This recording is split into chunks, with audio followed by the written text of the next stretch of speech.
কৃষ্ণনগর বারোদোল মেলায় Krishnanagar city junction থেকে 10 মিনিটের টোটোয় করে চলে আসলেন প্রথম গেটে।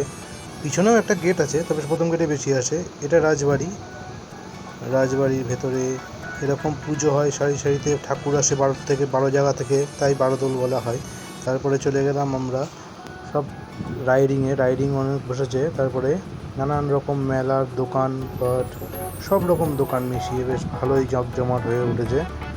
ঠিক আছে, বারোদোলের মধ্যে প্রথমে চলে গেলাম ডিসকাউন্ট বাজারে চারিদিকে সমস্ত রকমের জিনিসের দোকান। এই দেখতেই পাচ্ছেন আপনারা, নানান রকম খেলনার। এখানে বলেছে ফটো তোলা নিষিদ্ধ, কিন্তু তবুও আমরা তুলেছি। এখানে নানান রকম মেয়েদের সাজের জিনিস সব কিছুই রয়েছে, শাড়ি থেকে চুরি করে চাদর, পর্দা সব কিছুই আছে। এদিকে কাঁচের গ্লাস, বাটি, থালা, সব কিছু কাঁচের আইটেম। এরপরে চলে গেলাম চুড়ি মালার দোকান।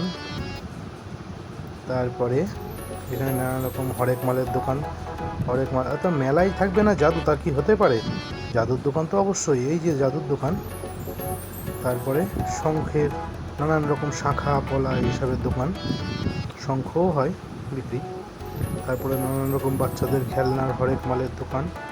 এই সব পার করে আমরা চলে আসলাম এইবার মায়েদের বটি, বেলুন এবং ব্যাগের দোকানের দিকে।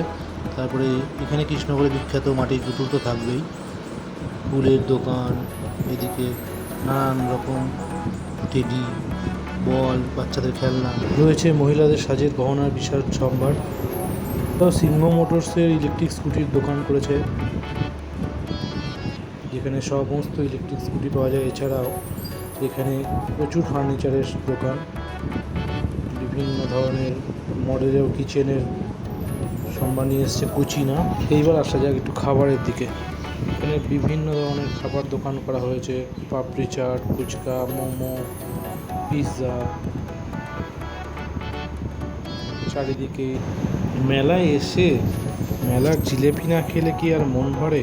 তাই চলে আসলাম একটু জিলাপি খেতে। গরম গরম লাল লাল জিলাপি নিয়ে নিলাম। তারপর একটু বাচ্চাদের একটু কিছু রাইড চড়িয়ে নেবেন, আর মোমোর দোকানে চলে এসে খেয়ে নেবেন মোমো। আমরা তো নিলাম চিকেন প্যান ফ্রাই মোমো, খুব ভালোই বানায়। তারপরে আসলাম পিৎজা হাটে, পিৎজা বানাচ্ছে এখানে, দেখাই যাচ্ছে। মেলায় এসে ছোটোবেলায় বন্দুক দিয়ে বেলুন ফাটাতাম, সেটাও আছে এখানে। এছাড়াও নানা রকম খেলা। মোমো খাওয়ার পরে মেয়ে বায়না করলে একটা কেক খাবে, তাই ওর জন্য নিয়ে নিলাম একটা কেক। বেশিরভাগটাই তো আমাকে খেতে হলো, ও তো খাই একটুখানি, বাকি পুরোটাই আমাকে দিয়ে দেয়। তারপরে এখানে দেখলাম নানান রকম পাথরের জিনিসপত্র। এখানে আবার চেনাচুর বানানোর নানা রকম সামগ্রী বিক্রি করছে এই কাকা। তারপরে পাঁপড় ভাজা দেখতে দেখতে এগিয়ে আসলাম সবজি কাটিংয়ের বিভিন্ন মেশিনপত্রের দিকে। এবার তো বেশ খিদেই লেগেছিল। বাইরে বেরিয়েই দেখি একটা বিরিয়ানির দোকান করেছে একটা দাদা আর বৌদি মিলে। সেখানে দেখলাম সস্তায় বিরিয়ানি, হাঁড়িটার দিকে তাকিয়েও ভালোই লোভ লাগছিল। ঝটপট নিয়ে নিলাম দুটো চিকেন বিরিয়ানি। দাম কম হলে কী হবে, খেতে কিন্তু দুর্ধর্ষ ছিল, দেখতেও দারুণ। দেখুন, যেমন দর্শনধারী তেমন তার গুণ বিচারী, সুগন্ধও সুন্দর, খেতেও টেস্ট। মাংসর পিসটা তো বিশাল তুলতুলে, চিকেনটা খুব ভালো সেদ্ধ হয়েছে, বড় বড় পিসই দিয়েছিল, পুরো গোটা লেগ পিস দিয়েছে। তারপর আর কি খেয়ে দিয়ে পেট পুজো করে রওনা দিলাম বাড়ির পথে।